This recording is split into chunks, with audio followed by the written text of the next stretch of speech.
Pessoal, daqui a pouco eu vou falar sobre a indicação do Flávio Dino para o STF. Mas antes de adentrar nesse ponto, tem um fato, um acontecimento que está sendo veiculado em vários jornais, mas que pouquíssimas pessoas entendem a força emblemática de uma condenação que aconteceu hoje. E eu vou tentar reviver ou explicar essa situação aqui com vocês. Uma condenação que aconteceu hoje, é matéria da Folha de São Paulo. Você se recorda das manifestações de 2013? Pois é. Lá nas manifestações teve um rojão que foi lançado contra um cinegrafista. E esse cinegrafista levou essa pancada na cabeça, que explodiu na cabeça dele. Alguns dias depois ele veio a falecer. Hoje saiu a condenação do sujeito que jogou o rojão na cabeça do cinegrafista. Foi condenado a 12 anos de prisão, o acusado de matar cinegrafista em manifestação. Mas calma que isso aqui tem um teor muito maior que eu preciso falar com vocês. A Justiça do Rio de Janeiro, a Justiça do Rio ainda, tá? Ainda está em fase ali do primeira instância. Condenou o artesão Caio Silva de Souza, um dos acusados pela morte do cinegrafista Santiago Andrade, a 12 anos de prisão em regime inicialmente fechado. Ele foi condenado por lesão corporal seguida de morte. O outro réu, o tatuador Fábio Raposo Barbosa, foi absolvido pelo Conselho de Sentença do Terceiro Tribunal do Júri do Rio de Janeiro. Caio poderá recorrer em liberdade. Santiago morreu em fevereiro de 2014 ao ser atingido na cabeça por um rojão quando fazia cobertura pela TV Bandeirantes de uma manifestação na Central do Brasil. Não sei se você se recorda, 2013, manifestações da esquerda, não é pelos 20 centavos ou não é pelos 7 centavos, não me recordo ao certo. Mas foi quando eclodiu o início das manifestações no Brasil. E hoje é o reflexo disso ainda. E a gente já vai falar disso. Vamos lembrar de um ponto aqui. Esses protestos aconteceram contra o aumento da tarifa de ônibus no Rio. Teve confronto, bombas de gás lacrimogêneo foram lançadas pela polícia. O que diz a matéria? Que isso aqui são cenas da época, então assim, cenas de depredação, foi uma zona de guerra mesmo. Um protesto que começou pacífico na Candelária, no centro do Rio, acabou em confronto e confusão generalizada ao chegar à Central do Brasil, nessa quinta-feira. 2 dias de entrar em vigor a nova tarifa de ônibus municipais no Rio, de R$ 3,00. Centenas de pessoas se reuniram para um ato de protesto contra o aumento das tarifas policiais e manifestantes entraram em confronto e muitas bombas de gás lacrimogêneo e pedras foram lançadas em clima de muita tensão.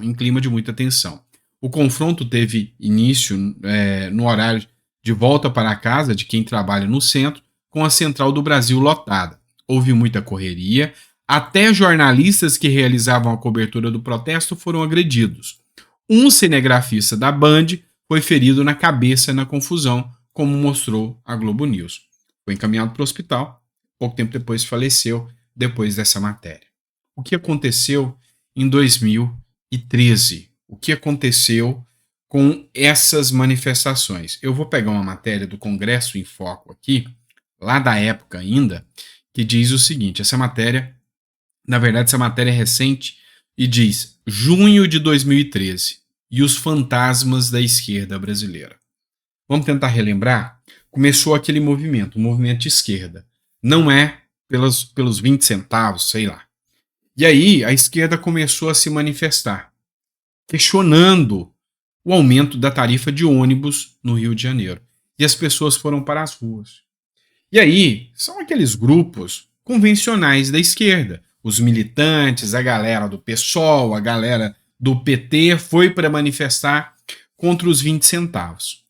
Só que ao chegar lá, tinha trabalhadores.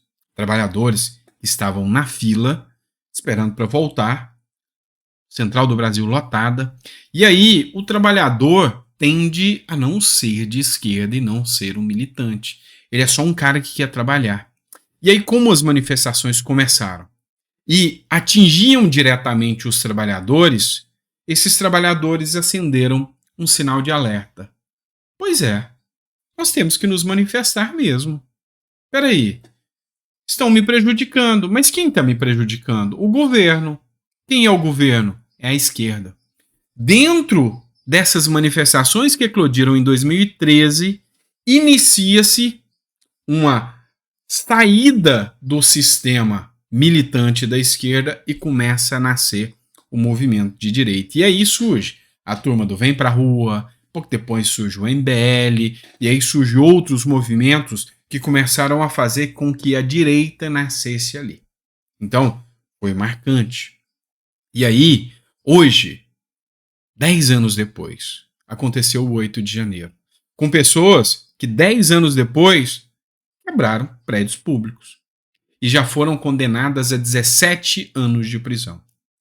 Lá atrás, turma da esquerda, que taca rojão, que age assim, levou 10 anos para que seja feita a primeira sentença.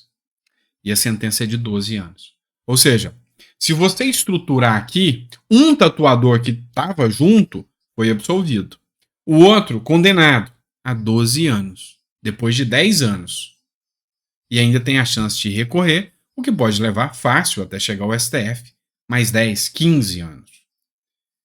Você consegue perceber, esse movimento lá atrás, hoje é emblemático por causa dessa condenação. 10 anos depois, uma pessoa da esquerda sofre a condenação. E ainda está em liberdade, nunca teve preso em função desse caso. Você consegue distinguir, é emblemático porque você vê a diferença aqui entre um caso e o outro.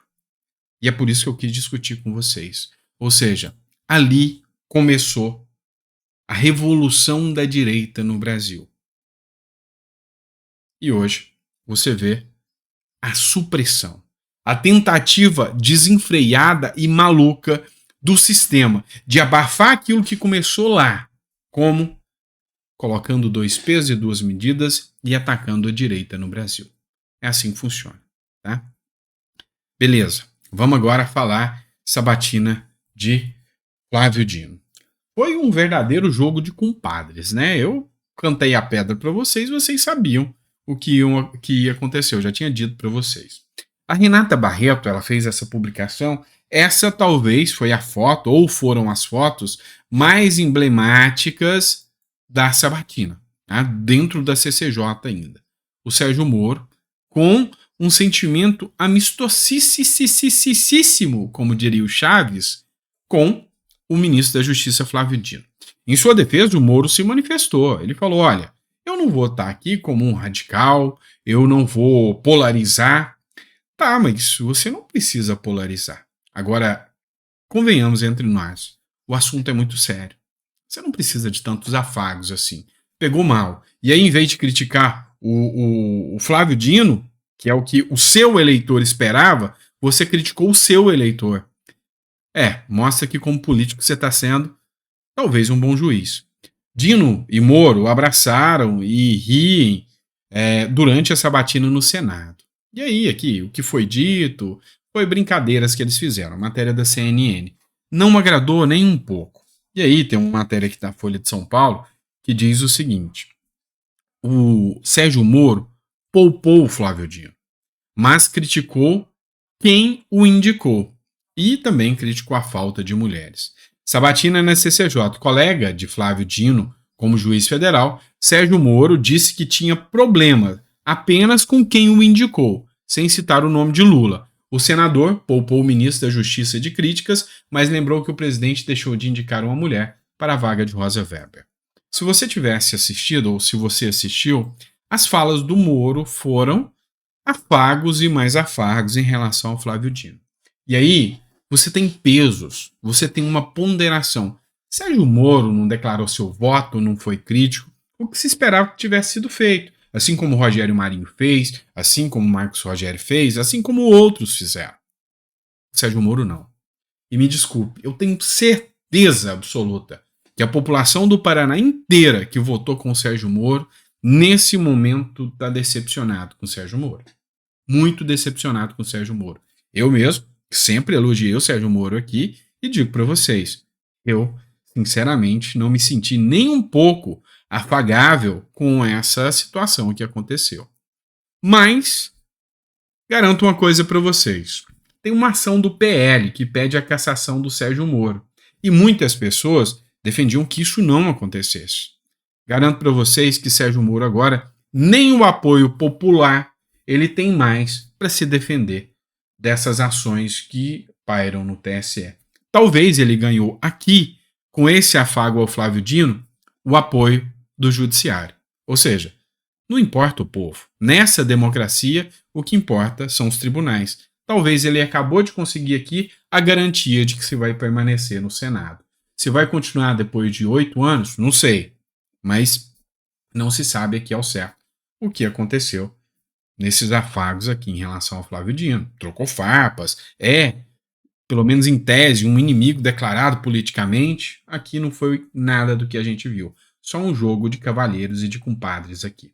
Mas a resposta chegou rápido sobre o PT, né? Matéria do jornal Metrópolis sobre o Sérgio Moro, matéria do Guilherme Amado. O PT foi na justiça contra o Sérgio Moro e disse que ele omitiu 21 milhões, pediu a cassação do Moro. Agora, é uma questão de honra para o PL para tentar caçar o Moro, mas está aliado ao PT. O PT afirmou à Justiça Eleitoral que o senador Sérgio Moro omitiu 21,6 milhões da campanha e pediu que o bolsonarista seja cassado e fique inelegível por 8 anos. O documento foi apresentado nesta quarta-feira. Guilherme Amado, eu gosto das matérias do Guilherme Amado, mas eu ouso aqui pedir uma correção. Sérgio Moro não é bolsonarista. Ele esteve no palco, esteve no palanque com o Bolsonaro, mas se tem uma coisa que nós não podemos caracterizar o Sérgio Moro é como bolsonarista. E aí, a grande questão agora é: quais serão os rumos do futuro do Sérgio Moro daqui para frente? Conseguiu um aliado lá no STF com o Flávio Dino? Eu acredito que sim. Tá? Eu acredito que sim. Vamos lá, vamos falar de eleição municipal. Guilherme Boulos e Ricardo Nunes. Eis que o embate começa. Matéria da Gazeta do Povo. Eleições de São Paulo. Nunes e Boulos empatam tecnicamente, aponta o Paraná Pesquisas. Um levantamento divulgado nesta quarta-feira pelo Instituto Paraná Pesquisa indica que o prefeito de São Paulo, Ricardo Nunes, e o deputado federal Guilherme Boulos estão tecnicamente empatados na disputa pela prefeitura na cidade, nos 3 cenários estimulados, nos quais os nomes dos candidatos são apresentados. E aí, interessante ver aqui os dados. Boulos empata tecnicamente com 31%, enquanto o Ricardo Nunes está com 25,4%. Eu não sei se isso é um empate técnico não, viu? Tá bem próximo, mas não está no empate técnico ainda não. Tabata alcança 8,9%, enquanto o Ricardo Salles já começa surpreendendo, pessoal. Porque agora, que está num momento incerto, não sabe se ele vai ser candidato ou não, já aparece com 8,3%. O Kim Kataguiri com 5,4%, bem atrás até da Tabata Amaral. E aí outro que entrou aqui foi o do Partido Novo, né, que é estreante, que é a Maria Helena, do Novo, aparece com 3%. Isso na pesquisa indicada. Você vota nesse, está muito preliminar. Só que assustou a esquerda. Por quê? Porque a esquerda já estava contando que o Boulos já está eleito. Ou seja, a primeira pesquisa o Boulos ainda está na frente, mas a primeira mostrava o Boulos bem à frente. E parece que tudo que aconteceu, guerra com Ramais, falas bestas do Boulos, greves no metrô, começou a trazer o Boulos para baixo. O Ricardo Nunes começa a crescer e o Ricardo Salles já desponta ali, aparece também. E eu acredito que ninguém deu o apoio devido ainda, mas vai ganhar proporção. O PT, conforme a matéria do G1, coloca aí uma aposta, trazer a Marta Suplicy. A Marta Suplicy disse que conversou com o Lula sobre as eleições de 2024 e o PT quer a ex-senadora como a vice de Boulos. Na avaliação dos petistas, a escolha ajudaria Boulos a conseguir votos na periferia. Marta foi prefeita da capital paulista entre 2001 e 2004 e sempre obteve votação considerável nos extremos da cidade, ou seja, nas regiões mais pobres, nas regiões da periferia, a Marta Suplicy sempre conseguiu muito voto. Então, a aposta do PT é que se a Marta Suplicy entra como vice do Guilherme Boulos, eles conseguiriam trazer esses votos da periferia. Votos esses que o Boulos não tem. Boulos é PSOL, não é PT. Então, vai ter que ser um trabalho muito grande e aí o PT quer tentar emplacar pelo menos a vice-prefeitura. A prefeitura fica para o PSOL. Não sei, né? Vamos ver se eles conseguem. Outra matéria importante que a gente precisa falar. Grave. Neymar do PCC. Não é o Neymar jogador de futebol não, tá, pessoal? É um traficante ali chamado Neymar do PCC. Ele foi escalado para sequestrar o Pacheco e o Lira no Distrito Federal. Em 2 meses, seguindo a investigação do Ministério Público, a célula gastou cerca de R$44 mil só no Distrito Federal para preparar esse plano para poder pegar o Pacheco e o Arthur Lira. Muitos dos faccionados do primeiro comando da capital, arregimentados para colocar em prática o plano de sequestrar e matar servidores públicos e autoridades, incluindo o ex-juiz e senador Sérgio Moro, o promotor de justiça Lincoln Gaquia e integrantes do Grupo de Atuação Especial de Repressão ao Crime Organizado de São Paulo, ainda não foram devidamente identificados e continuam soltos. Um deles é, por exemplo, o conhecido apenas como Neymar. E aí a grande questão é, por que Pacheco e Lira? Quem Lira mais incomoda hoje no Brasil? Quem seria? Da ala política. Porque o Lira, vamos ser sinceros aqui, vem cá. Vamos conversar, vamos bater um papo sério aqui. O Lira é um grande combatente do crime organizado? Vamos lá. O Lira é um cara que faz pautas aumentando penas, combatente do crime organizado, a ponto de ser uma pessoa não grata para que o crime organizado queira o fim do Lira? Não. E o Pacheco, o Rodrigo Pacheco, é uma pessoa não grata, uma pessoa também que as facções criminosas odeiam o Lira, o Pacheco, detestam o Pacheco, a ponto de querer sequestrar e tirar a vida do Pacheco, do Lira e do Pacheco. São combatentes da criminalidade?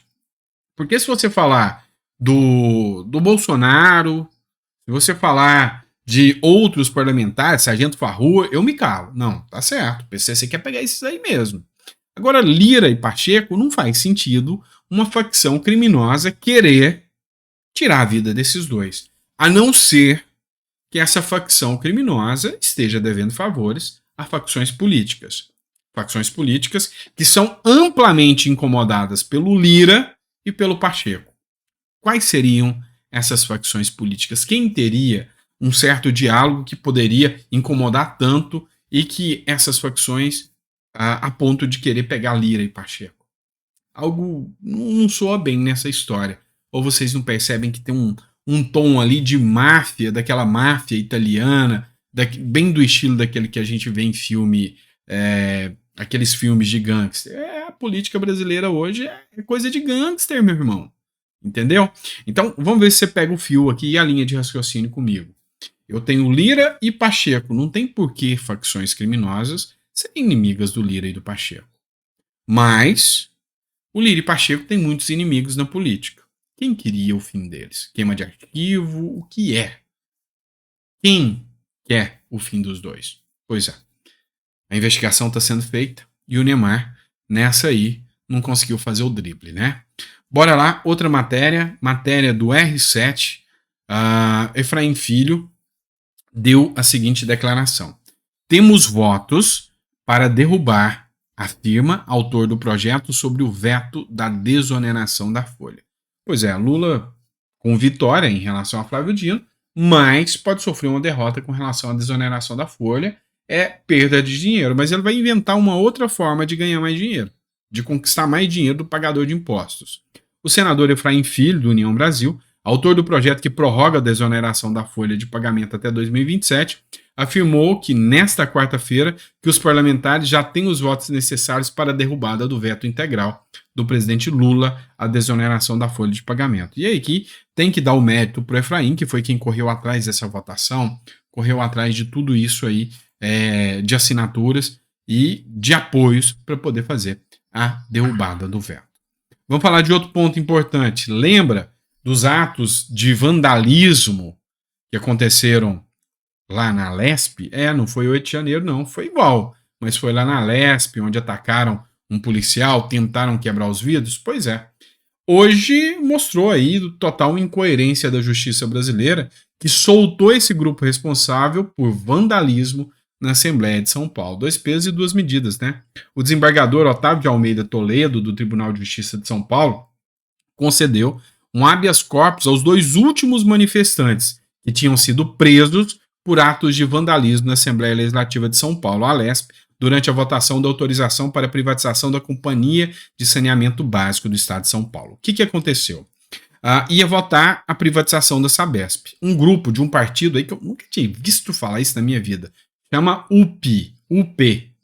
E essa turma foi para lá para criar vandalismo, ligados a PSOL, PT, essa turma de extrema esquerda. Foram lá manifestar contra a privatização da Sabesp.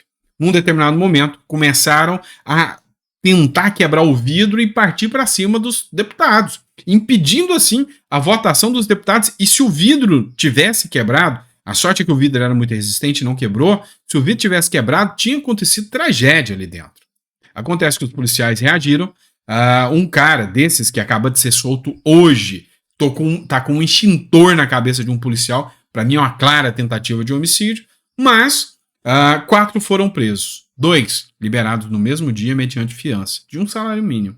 Os outros 2, hoje, acho que não ficaram nem uma semaninha, né? Mas a grande questão é, se estivessem vestidos de verde e amarelo, o caso seria muito grave. Aí era para 17 anos de prisão e 11 meses de preventiva, mesmo sem denúncia da PGR. É o novo Brasil que nós temos hoje. Vamos lá, mais uma matéria que eu quero trazer para vocês. Essa da G1, se é G1, não é mentira, foi publicada pelo Paulo Martins e diz o seguinte: um homem que furtou um celular fez uma live no perfil da vítima, acompanhando ali a prisão, é preso e liberado pouco tempo depois. O Cleiton Alves da Silva foi indiciado pelo crime de furto, mas responderá em liberdade porque não foi preso em flagrante. Pois é, né, Paulo Martins? Foi o Paulo Martins que fez a publicação aí. Aí, a grande questão é a seguinte: tá virando moda. Os bandidos estão se sentindo tão representados agora, mas tão bem representados, que eles estão fazendo os assaltos, gravando em live. Porque eles sabem que se forem pegos, no outro dia eles estão soltos. Conseguiram uma fama, conseguem seguidores. O brabo mesmo, é se saber que a turma vai para seguir esses caras. Cara, o brasileiro merece os políticos que tem, merece a criminalidade que tem, porque não tem lógica. O cara é bandido, o cara faz um assalto. Tem um vídeo aqui que eu não vou colocar agora, mas 2 rapazes que chegam fazendo uma live, tentam, tomam relógio, celular e cordão de ouro de um cara que estava sentado na praia, sentam e falam: ó, não fala nada, nós vamos sair daqui, se você falar a gente volta para te matar. Pega, rouba tudo dele e sai. E a turma vindo seguir esses caras, alguns xingando, alguns elogiando. Nossa, vocês é corajosos, vocês é os brabo mesmo. É o brasileiro, cara. O brasileiro merece a política que tem, o brasileiro merece a violência que tem, porque é o próprio brasileiro que faz isso, né? Aí você já vê o que está acontecendo no Brasil aí, né? Vamos lá, a última matéria que eu quero trazer para vocês é uma matéria do UOL aqui, e eu confesso para vocês que isso aqui já aconteceu uns 3 dias atrás. Quando eu não consigo a fonte, eu não trago para vocês. Então eu vi alguns perfis aí de TikTok postando, eu não divulgo, eu não trago enquanto eu não pesquisar a fonte. E aí, o que eu faço? Quando é uma matéria assim, eu pesquiso em sites internacionais, eu pesquiso em sites em inglês, pesquiso em sites que possam estar expondo aqui, às vezes com o Google Tradutor em outras línguas, vou em sites regionais, por exemplo, o caso aqui é de um parlamentar turco. Há 3 dias eu vi esse vídeo. Só agora saíram maiores informações de que o fato é verdadeiro. Olha só o absurdo. Um deputado turco, vou até ler aqui para vocês, tá? O deputado turco Hasan Bitmez sofreu um ataque cardíaco ao discursar na Assembleia Geral do Parlamento. E aí ele disse, abre aspas, Israel não escapará da ira de Alá. Assim que ele afirmou isso, ele deu esse ataque cardíaco e morreu, tá? Vou colocar sem som aqui, só para vocês assistirem aqui comigo. Vejam só. Aqui é o momento em que ele discursa, né? E tá falando que Israel vai sentir a ira de Ará, que Israel tem que ser destruída, vai acabar. E logo depois dessas falas, você já começa a perceber que ele perde um pouco a força. Vicdan azabından kurtulsanız tarihin azabından kurtulamayacaksınız. Tarihin azabından kurtulsanız Allah'ın gazabından kurtulamayacaksınız. Hepinizi saygıyla selamlıyorum.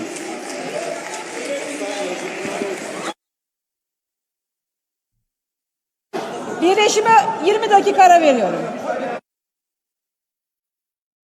E aí na cena você consegue perceber que ele perdeu a vida ali, né? Deu esse ataque cardíaco ali e caiu.